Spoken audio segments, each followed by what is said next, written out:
오늘은 열왕기하 3장 11, 12절, 16, 17절의 말씀을 통해 여호사밧 왕에 대한 말씀을 나누도록 하겠습니다. 열왕기하 3장 11, 12절 우리 같이 합독해서 읽죠. 스크린 보시면서 시작. 여호사밧이 이르되 우리가 여호와께 물을 만한 여호와의 선지자가 여기 없느냐 하는지라.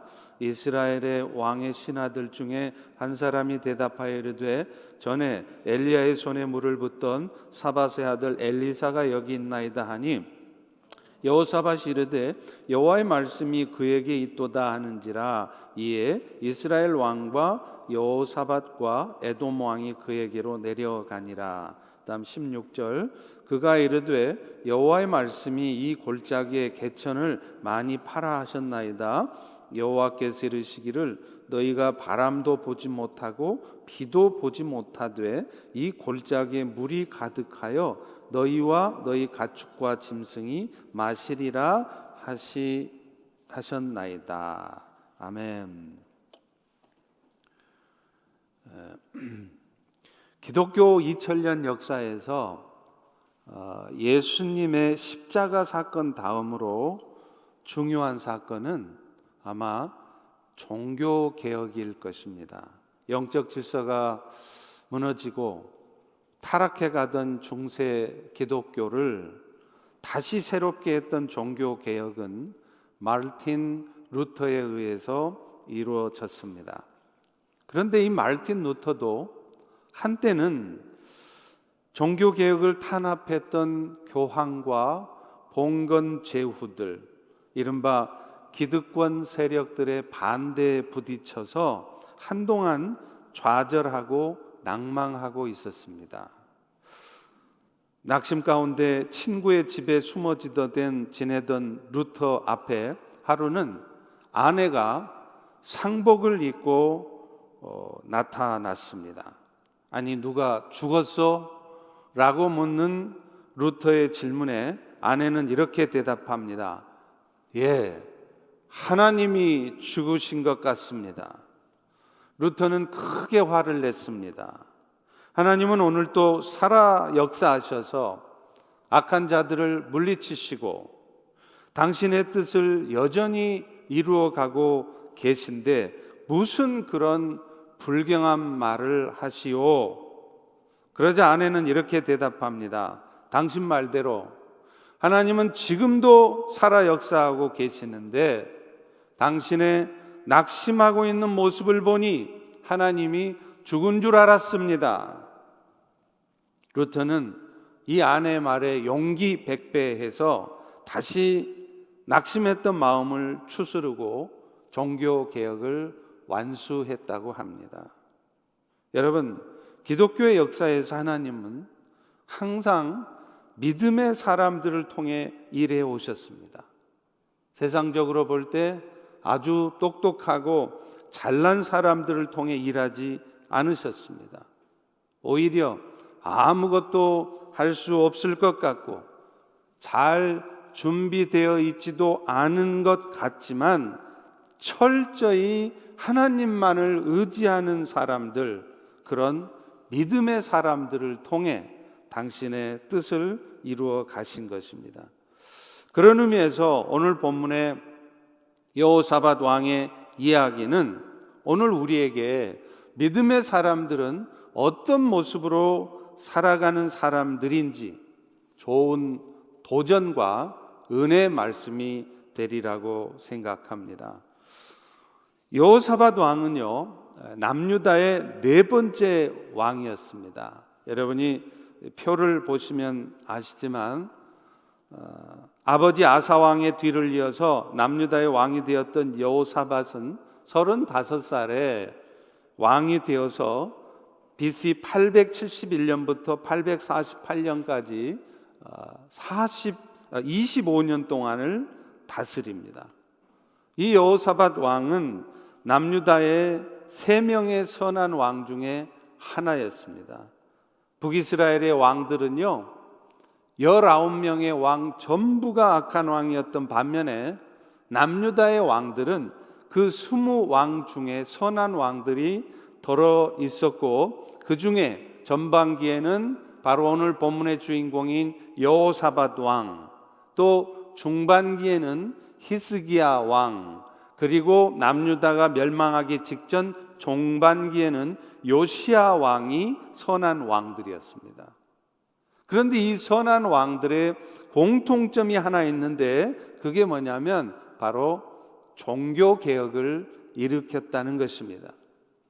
우상 숭배와 성적 타락 가운데 치닫던 나라를 하나님께로 다시 돌이키는데 애를 많이 썼던 왕들이었던 것이죠.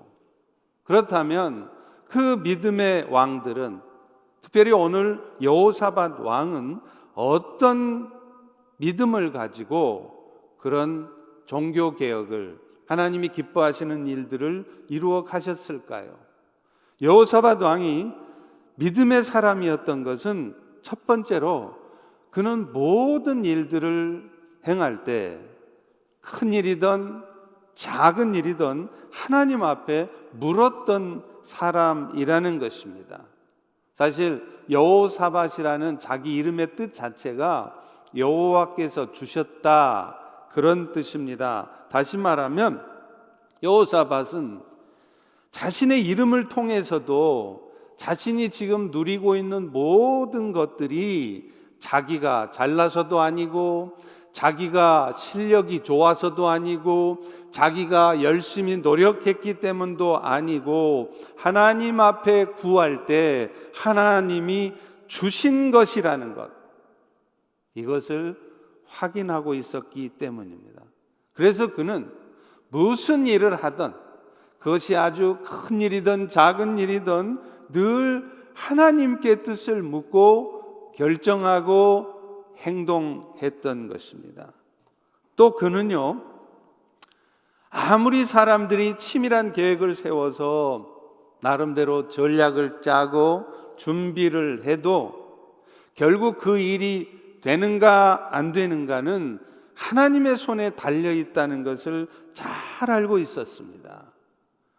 잠언 16장 9절에도 우리에게 분명히 말씀하죠. 사람이 마음으로 자기의 길을 계획할지라도 그의 걸음을 인도하시는 분은 하나님이시라. 그러니까 우리가 마음속으로 아무리 계획하고 치밀하게 작전을 짜고 준비를 다 해도 그 일이 이루어지게 하시는 분은 하나님이시라는 겁니다. 이 사실을 분명하게 경험했고 알고 있는 분이라면 가장 먼저 해야 할 일은 뭐겠습니까? 그 모든 결정권을, 주도권을 갖고 계시는 하나님께 물을 것입니다. 이것은 너무나 당연한 것이지요. 그 일을 행하기 전에 이것이 내 삶에 얼마나 유익이 될 것인가, 이것이 나에게 얼마나 돈이 벌리는 일인가, 이것이 나에게 얼마나 프로모션에 도움이 되는 일인가, 그런 것이 중요한 것이 아니고, 지금 내가 계획하는 이 일은 하나님이 기뻐하시는 일인가, 하나님의 뜻에 합당한 일인가를 먼저 물어보아야 한다는 것입니다. 왜냐하면 그렇게 하지 않으면 그 일을 아무리 준비를 철저히 하고 아무리 철저한 계획을 세워서 진행해도 그 일은 안 될 것이기 때문인 것이죠. 그런데요, 오늘 본문에 보면 그랬던 여호사밧도 잠시 그 사실을 잊어먹고 있을 때가 있었습니다. 모압 왕이었던 메사가 북이스라엘의 왕 아합이 죽자 반역을 해요. 아합 왕이 살아있을 적에는요, 이 모압 왕 메사는 새끼양 10만 마리, 순양 10만 마리의 털을 이 아합 왕에 바쳤던 사람입니다. 그런데 아합 왕이 죽고 나니까 이 모압 왕이 이스라엘 왕을 배반한 거예요. 그러자 그 아합 왕의 아들이었던 여호람이 남유다의 지금 여호사밧 왕, 오늘 이야기의 주인공인 여호사밧 왕에게 제안을 합니다. 왕이시여, 나와 함께 저 모압 왕 메사를 치러 갑시다. 자, 그런데요, 이런 북이스라엘의 여호람 왕의 제안에 여호사밧은 덥석 가겠다고 결정을 하는 거예요. 7절에 보시면 또 가서 유다 왕 여호사밧에게 사신을 보내 이르되 모압 왕이 나를 배반하였으니 당신은 나와 함께 가서 모압을 치겠느냐 하니 그가 이르되 내가 올라가리이다. 다른 때 같았으면요, 여호사밧 왕은 그래요, 하나님께 제가 좀 물어보고 대답할게요 했을 거예요. 실제로 앞서 아합 왕이 살아있을 때는 그랬습니다. 그런데 어찌된 일인지 여호람 왕이 이런 제안을 할 때 여호사밧은요, 하나님께 묻지도 않아요. 왜 그랬을까요? 뭔가 자신에게 도움이 될 것 같은 거예요. 이제 그 모압 왕 메사를 치면 거기서 나오는 콩고물이 나에게도 좀 도움이 되지 않을까 하는 인간적인 생각을 한 것이죠. 그렇습니다. 실제로 아무리 믿음으로 살았던 사람들도요, 가끔은 이럴 때가 있습니다. 어제까지도 항상 믿음으로 하나님께 뜻을 묻고 그렇게 철저히 살았던 사람도 오늘 갑자기 내 삶에 굉장한 유익이 되고 나에게 정말 도움이 될 만한 제안이 딱 오면 생각지도 않아요. 앞뒤 가리지를 않아요. 덥석 결정을 합니다.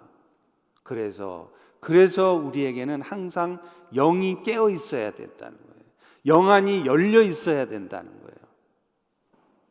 그런데 그렇게 하나님께 묻지 않고 덜썩 결정을 했더니 어떤 일이 벌어졌습니까?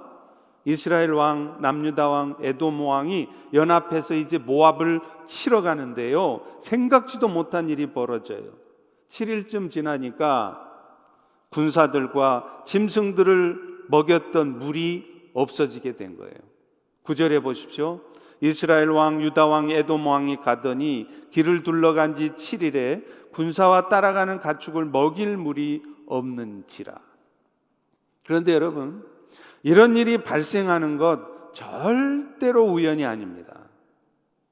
하나님께서는요, 오늘 우리가 뭔가 열심히 계획을 세우고 준비 잘해서 진행해 가는 일이 잘 되는 듯 하다가도 갑자기 막히게 하실 때가 있어요. 그래서 뻔히 다 될 줄 알았던 일들이 중단되게 하실 때가 있는데 그 이유가 있습니다. 바로 그런 당황스러운 상황을 통해서 다시 한번 하나님을 바라보고 의지하게 하려는 것이에요. 잠깐 까먹고 실수해서 하나님을 의지하지도 않고 하나님께 묻지도 않고 덥석 결정하고 했다가 일이 틀어지니까 그제서야 깨닫는 것입니다. 아하, 내가 실수했구나. 하나님께 묻고 하나님을 의지하고 일을 했어야 되는데 여호사밧도 그런 일이 발생한 이유를 금방 눈치를 채는 것입니다. 그래서 여호사밧은 곧바로 이스라엘 왕에게 이렇게 말해요. 왕이시여, 이 일에 대해서 여호와께 물을 만한 선지자가 없습니까? 11절에 보십시오. 여호사밧이 이르되 우리가 여호와께 물을 만한 선지자가 없느냐. 그러자 그 북이스라엘의 신하 중에 한 사람이 엘리사 선지자를 얘기하고 그제서야 여호사밧은 엘리사를 통해서 하나님의 말씀을 듣는 것이에요. 오늘 본문 12절에도 여호사밧이 이르되 여호와의 말씀이 그에게 있도다. 하나님께서 말씀하시는 것을 선지자를 통해서 들어야 한다는 것이죠. 여러분, 오늘날도 정말로 똑같습니다. 하나도 다르지 않습니다. 그것이 인생의 중대한 결정을 하는 큰 일이든 아니면 소소한 일이든 믿음의 사람들은요, 항상 하나님께 뜻을 물어요. 실제로 하나님께 뜻을 묻고 일을 시작한 때와 그렇지 않은 때는 차이가 많이 납니다. 여러분, 그 일이 하나님이 기뻐하시는 일이든 그렇지 않은 일이든 일의 진행 과정에서 어려움은 반드시 와요. 생각해 보십시오. 사탄이, 악한 영들이 가장 싫어하는 게 뭘까요? 하나님의 뜻이, 은혜의 역사가 나타나는 것입니다. 그런데 지금 하나님이 기뻐하시는 일이 이루어지려고 하는데 사탄이 가만히 있겠습니까? 반드시 방해합니다. 그러므로 하나님이 기뻐하시는 일의 과정에서도, 여러분의 비즈니스에도, 여러분의 삶에도 항상 모든 것이 잘 되는 것이 아니라 반드시 어려운 일이 중간중간에 발생할 수 있다는 것을 아셔야 돼요. 그런데 그럴 때 헷갈리지 마시라는 거예요. 처음에 하나님께 뜻을 묻고 하나님께 분명한 사인도 받고 마음의 확신을 가지고 그 일을 시작한 사람은요, 그런 어려움이 나타나도 흔들리지 않습니다. 내가 무슨 여유가 있다고, 내가 무슨 대단한 사람이라고 이런 일을 했나, 내가 괜히 이런 일 시작했지 포기하고 절망하고 그러지 않습니다. 어려운 일이 생겨도 아니야, 이것은 하나님이 기뻐하시는 일이야, 하나님이 원하시는 일이야, 시작할 때부터 하나님이 말씀하셨잖아, 그런 흔들리지 않는 믿음 가운데 그 일들을 이루어가는 거예요. 그런데요, 하나님께 뜻을 묻지 않은 사람은요, 그런 어려움이 오면 흔들려요, 헷갈려요. 아, 이게 내가 할 짓이 아니었는데 내가 괜히 객기를 부렸구나, 스탑하고 낙심하고 절망 가운데 있는 것이죠. 사랑하는 성도 여러분, 그러므로 여러분들도 믿음의 사람들로 믿음의 역사를 이루시고자 한다면 여러분 인생의 큰 일이든 작은 일이든 항상 주 하나님께 의지하시고 그분께 물으십시오. 그 가운데 여러분들이 일로 갈 때 여러분은 어떤 역경 속에서도, 어떤 사탄과 악한 영들의 공격 앞에서도 여러분은 무너지지 않고 흔들림 없이 주의 뜻을 이루어 가시게 될 줄로 믿습니다. 자, 그런데요, 진짜 믿음의 사람은 그렇게 뜻을 물었을 때 그 결과로 하나님이 주신 것에 대해서 겸손하게 그것을 받아들인다는 거예요. 그리고 그 상황에 순종한다는 것입니다. 그것이 내가 이해할 수 있던 이해할 수 없던, 받아들일 수 있던 받아들일 수 없던 순종한다는 것입니다. 여호사밧 왕이 믿음의 사람인 것도 마찬가지였어요. 그렇게 선지자께 물었을 때 결국 이해할 수도 없고 정말 순종하기도 힘든, 상식적으로 말이 안 되는 상황에 대해서조차 여호사밧은 말씀에 순종합니다. 여러분, 믿음하고 가장 잘 통하는 단어가 3개가 있다고 그랬죠? 제가 항상 여러분에게 자주 귀에 못이 박히도록 말씀드렸습니다. 여러분이 진짜 믿음의 사람인가를 무엇으로 알 수 있느냐? 첫 번째가 뭐냐면 순종하는 거예요. 진짜 믿음이 있다면 이렇다 저렇다 말씀 마시고 내 생각도 있고 내 생각과 달라도 결국에는 순종하는 것입니다. 두 번째는요, 인내하는 거예요. 이게 진짜 믿음이에요. 처음에만 조금이 아니라 상황이 어려워도 힘들어도 속상해도 억울해도 흔들림 없이 하나님의 길을 가는 믿음, 인내, 그것이 진짜 믿음이라는 거예요. 그리고 마지막 사랑입니다. 진짜 믿음이 좋다면 결국은 내 형편, 처지, 내 생각, 내 감정, 내 판단 다 내려놓고 결국에는 사랑하게 돼 있어요. 그래서 믿음은 순종이고 인내요 사랑이에요. 오늘 여호사밧도 진짜 믿음의 사람인 것은 그가 상식적으로 이해되지 않는 선지자의 말에 순종했다는 것입니다. 17절에 보십시오. 여호와께서 이르시기를 너희가 바람도 보지 못하고 비도 보지 못했지만 이 골짜기에 물이 가득하여 너희와 너희 가축과 짐승이 마시리라. 그러니 골짜기를 파라는 거예요. 여러분 같으면 이 말을 믿겠습니까? 지금 여호와께서도 말씀하시잖아요. 네가 지금 바람도 없다는 거예요. 비도 없다는 거예요. 그러니까 이 말이 무슨 말일까요? 상식적으로 생각하면 비가 내려서 물이 공급되어질 상황이 전혀 아니라는 겁니다. 그렇지만 나 여호와가 말하는 것이니까 골짜기를 파보라 이렇게 말씀했죠. 그런데 여호사밧 어떻게 합니까? 상식적으로 말이 안 돼요. 그렇게 해서 될까? 나만 망하지?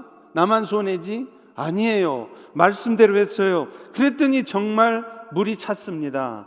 물을 마실 수 있었을 뿐만 아니라 그 물 때문에 나중에는요 모압과의 전쟁에서도 이겨요. 그 물빛이 멀리서 보니까 마치 핏빛처럼 보였던 모압 군사들이 놀래서 성급하게 이스라엘의 진영으로 뛰어들어왔다가 역습을 당한 것입니다. 결국 말씀대로 순종했더니 하나님이 하신 일로 받아들이고 나아갔더니 문제도 해결되고 전쟁에서도 이겼다는 거예요. 진짜 믿음의 사람들은 뭐냐?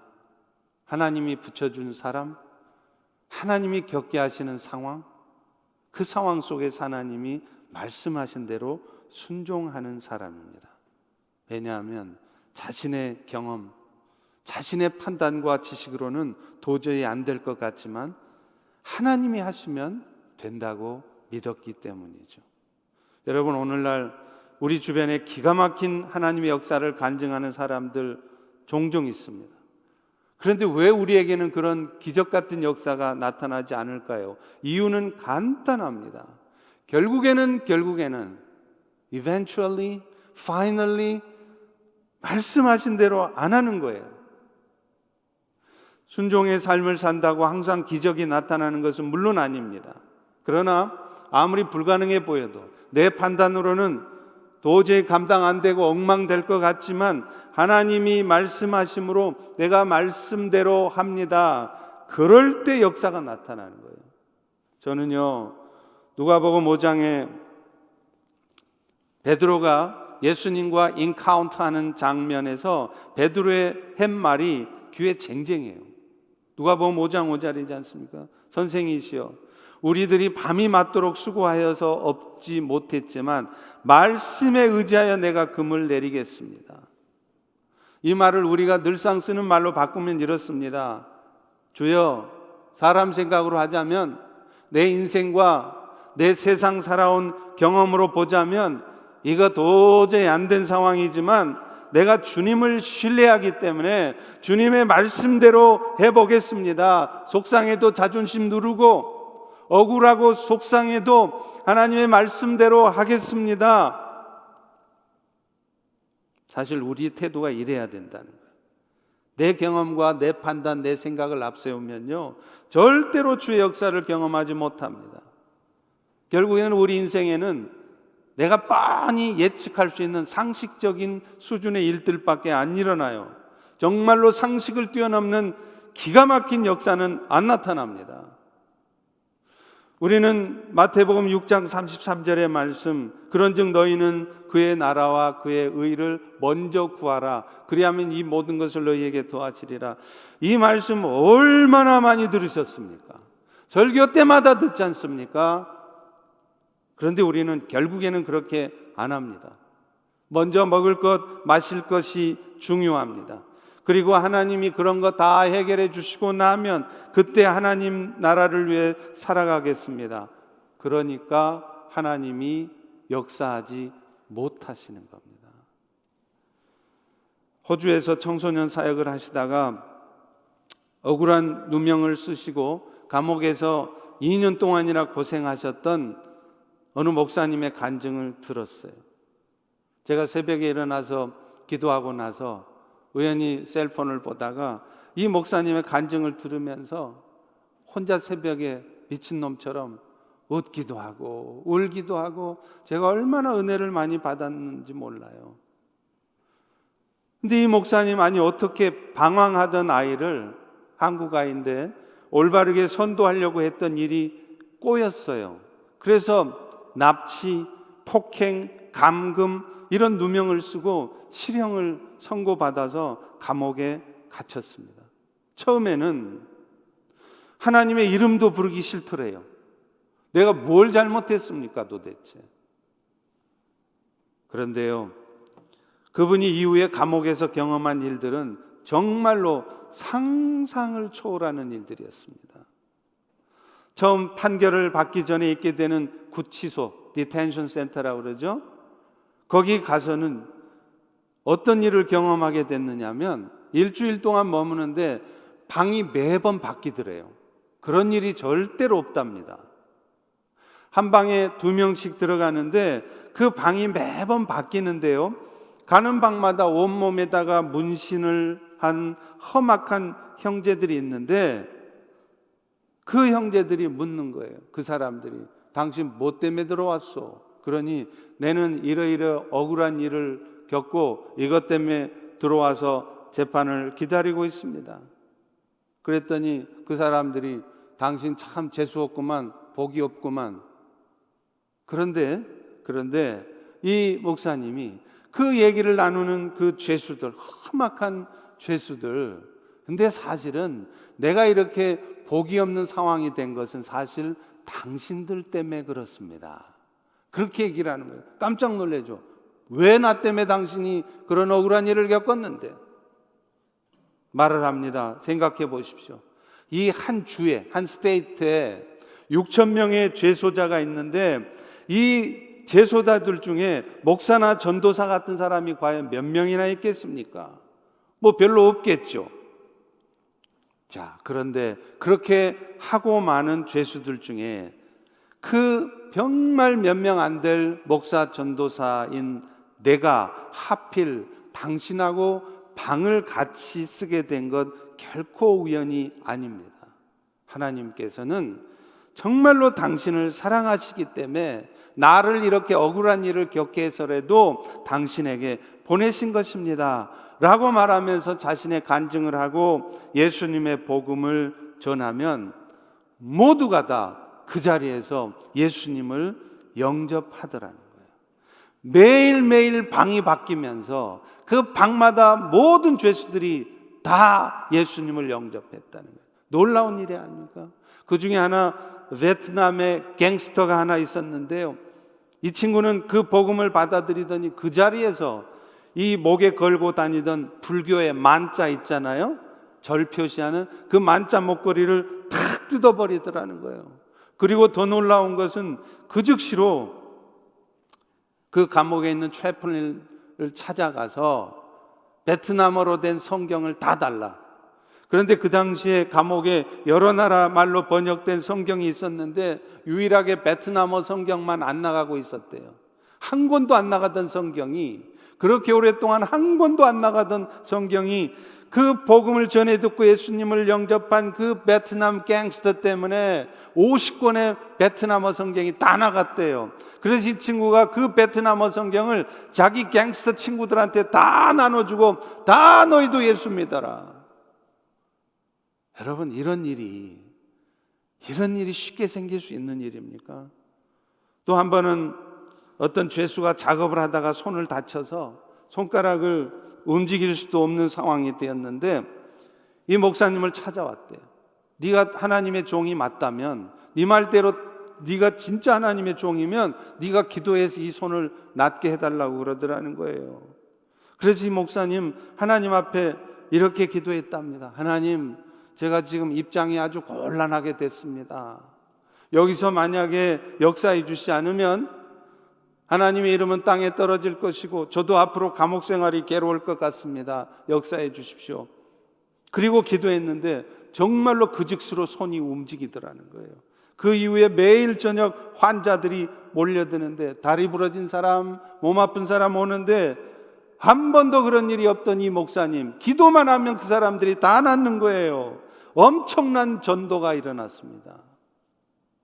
그분은 나중에 깨달았대요. 왜 자신이 그렇게 억울한 누명을 쓰고 감옥에 있게 하셨는지. 그것은 곧 많은 사람들에게 복음을 전하게 하고 영혼을 구원하게 할 뿐만 아니라 결국에는 그 목사님 스스로에게도 주는 메시지가 있었는데 그것이 뭐냐? 절대로 네 생각 가운데 살지 말라는 거예요. 네 생각을 내려놓고 오직 네가 할 일은 영혼들을 긍휼히 여기며 아가페 사랑으로 살아가야 한다. 그것을 깨닫게 해 주셨다는 것이죠. 여러분, 고린도서 4장에 보면 그리스도의 일꾼에 대한 말씀이 나와요. 그런데 그 일꾼이라는 단어가 뭐와 같느냐면 고대 그 큰 배에서 배 밑창에서 열심히 노만 젓는 노예들이 있잖아요. 그 노예들을 일컫는 단어와 그리스도의 일꾼 할 때 일꾼이라는 단어가 같습니다. 배 밑창에서 열심히 노를 젓는 일꾼들이 할 일은 뭡니까? 이렇다 저렇다 군소리 말고 선장이 명령한 대로 열심히 노만 젓고 있으면 되는 거예요. 그러면 배의 방향은 알아서 선장이 정하는 것입니다. 맡은 자들에게 구할 것은 충성이라. 이 충성이라는 단어가 faithfulness, 열심히 섬기라는 말이 아니라 믿음을 가지고 섬기라는 거예요. 주님이 선장이 되셔서 오늘도 나를, 우리 공동체를 이끌어 가신다는 믿음을 가지고 너는 열심히 네 할 일 하고 있으면 된다는 겁니다. 이 목사님이 간증 말미에 지금도 답답하고 억울하기까지 한 사람들을 향해서 이런 얘기를 나눠주시더라고요. 제가 그 메시지를 들으면서 진짜 가슴을 치고 감동했습니다. 맞다. 그게 뭐냐면 우리 인생은, 특별히 신앙생활은 카누와 같다는 거예요. 조정하시죠. 카누. 여러분, 카누로 열심히 노를 저으면 배가 어디로 갑니까? 앞으로 갑니까? 아니에요. 뒤로 가요. 그런데 노를 젓는 사람은 배가 어디로 가는지 아무것도 몰라요. 안 보이니까. 그냥 노만 젓는 거예요. 오직 그 배가 가는 방향은 그 뱃머리에서 노를 저으라고 명령하고 있는 그 선수만 아는 거예요. 그 키를 잡고 있는 선수만 아는 것입니다. 그리고 지나가고 나면 그제서야 자신들의 눈에 그 뒤에 뭐가 있었는지 보인다는 거예요. 우리 신앙생활이 꼭 그것과 같습니다. 우리는 앞에 무슨 일이 있는지 다 예측하고 예측 가능해야 직성이 풀려요. 그래서 뭔가 예측할 수 없는 상황이 오면 굉장히 답답해하고 불안해하고 염려합니다. 그런데 우리 인생 신앙생활이 마치 커누와 같다는 것입니다.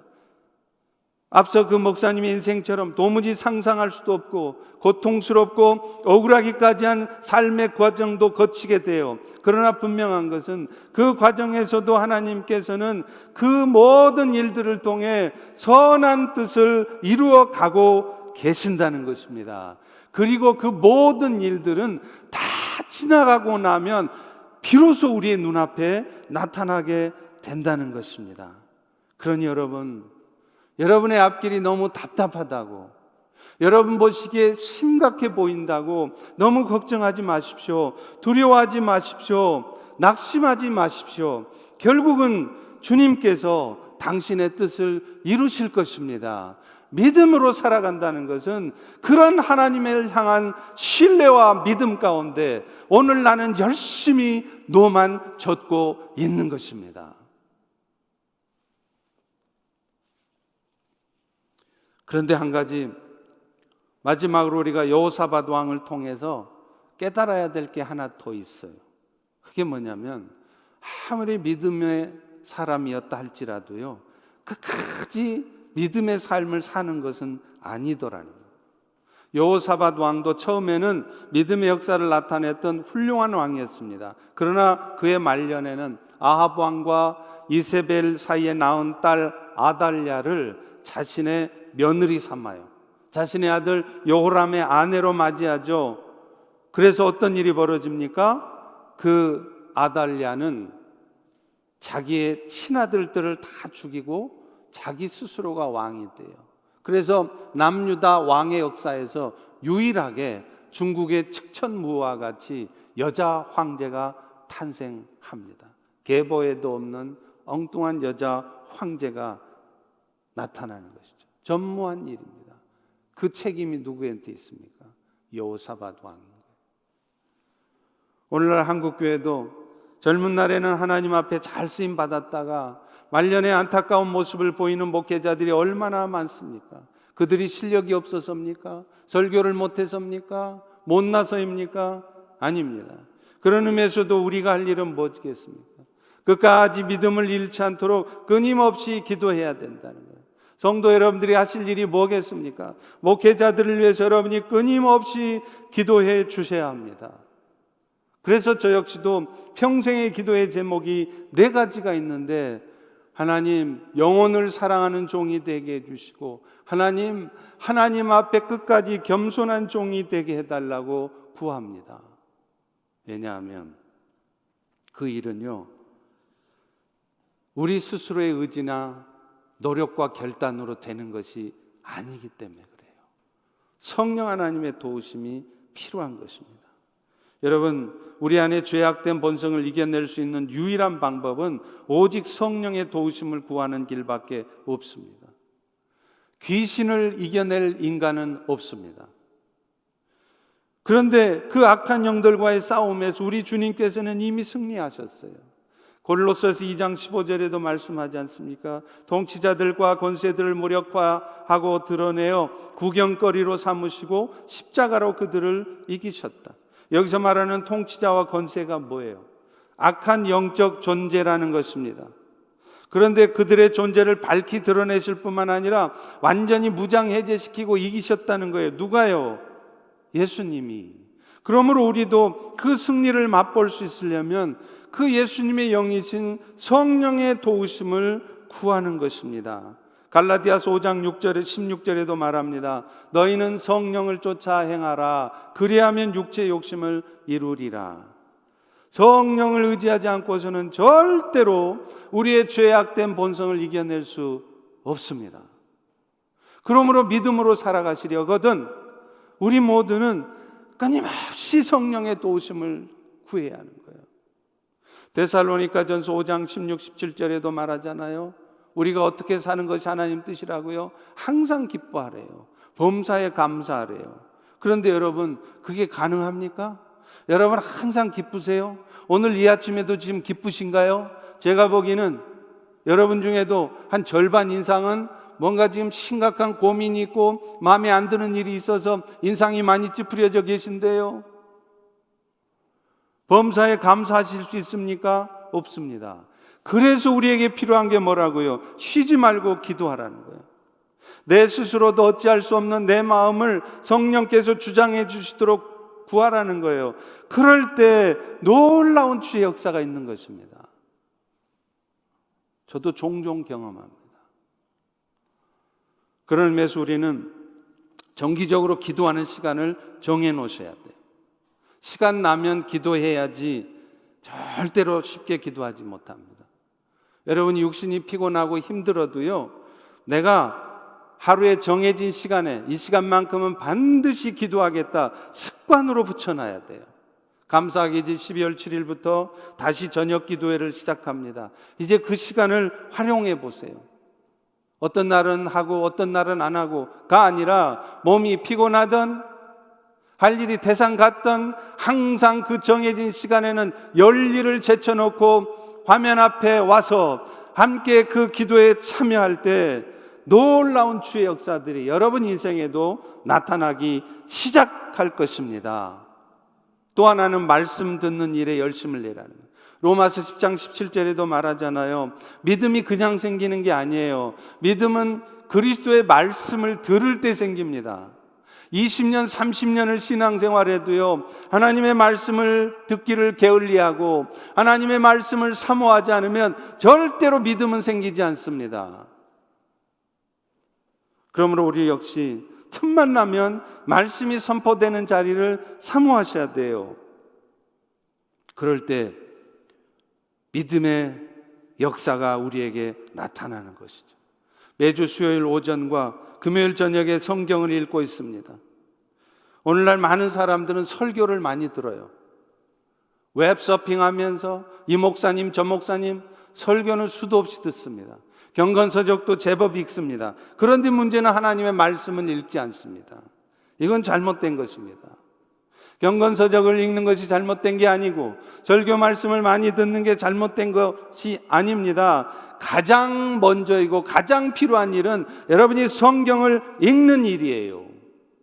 특별히 수요일 오전에는 드라마 성경을 최근부터 읽고 있습니다. 속도가 느리다 보니까 이전처럼 많이 읽지는 못하지만요, 1시간 가까이 천천히 말씀을 음미하면서 듣다 보면 정말로 은혜가 됩니다.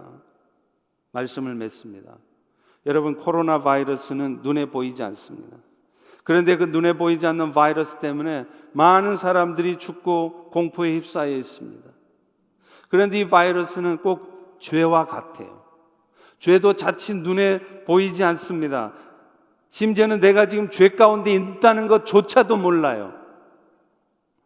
그런데 분명한 것은 그 죄가 사람들을 파괴하고 여러분의 가정을 파괴하고 신앙 공동체를 파괴한다는 것입니다.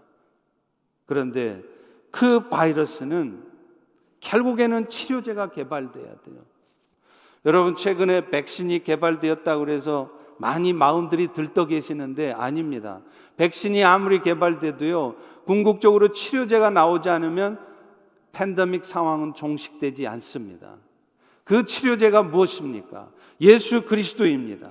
죄의 문제를 궁극적으로 치료할 수 있는 것, 죄 때문에 우리가 겪을 수밖에 없는 인생의 고통과 아픔과 이 세상의 문제들을 궁극적으로 해결하는 것은 예수 그리스도밖에 없어요. 하나님께서는 이제 코로나 바이러스 때문에 온통 두려움에 휩싸여 있는 우리들에게 도전하십니다. 죽을까 봐 겁내지 말고 부활의 권능을 가지신 주 예수 그리스도로 옷 입으라는 거예요. 그리고 이런 때일수록 그 예수를 전하라는 것입니다. 얼마나 사람들의 마음이 노곤노곤해져 있습니까? 두려움에 떨고 있지 않습니까? 이럴 때일수록 우리는 힘차게 그리스도를 전해야 하는 것입니다. 죽음을 두려워하지 않으며 전해야 하는 것입니다. 지난 추수감사절 때 버지니아 애난데일에서 추수감사절 행사를 했어요. 어느 교회도 하지 못했습니다. 두렵기도 하고 추수감사절 행사 자체가 중요하니까요. 아침부터 라티노들이 몰려왔어요. 저희 교인들도 적지 않게 오셨습니다. 어디서 소문을 듣고 왔는지 백인 여자분들도 몇 명 오셨더라고요. 근처 교회에서 이솔 프로그램을 하는 교사들이래요. 저도 메시지를 전하고 선물과 치킨을 나누어 주면서 얼마나 마음에 기쁨과 감사가 있었는지 몰라요. 비록 그들 중에는 지금 당장 예수 그리스도를 영접하고 영원히 구원되어지는 일이 없을지라도 언젠가 우리가 뿌린 그리스도의 사랑, 그리스도의 복음의 메시지가 열매를 맺어 영원히 구원되어질 날이 반드시 올 것입니다. 그러므로 그런 모습을 바라보신 하나님께서 얼마나 기뻐하실까를 생각하니 너무나 감격스럽고 가슴이 벅찬 거예요. 사랑하는 성도 여러분, 이 팬데믹 상황이 오히려 우리가 알고 있는 예수 그리스도를 전할 수 있는 절호의 찬스입니다. 죽음을 두려워하며 망설이고 주저앉아 있지 마시고 예수 그리스도의 사랑을 가지고 나아가시고 그리스도의 복음을, 그리스도의 메시지를 전하실 수 있기를 축원합니다. 기도하겠습니다. 하나님, 오늘 또 귀한 말씀을 통하여 우리에게 영적으로 도전하시고 은혜 베푸심에 감사합니다. 주님, 항상 주의 뜻을 묻고 또 그 주님의 대답이 어떤 것이든 겸손하게 그것을 순종했던 여호사밧처럼 그렇게 하나님의 역사들을, 믿음의 역사들을 이루어가는 우리 모두 되게 도와주시옵소서. 예수님의 이름으로 기도합니다. 아멘. 우리 다 일어나셔서 우리 같이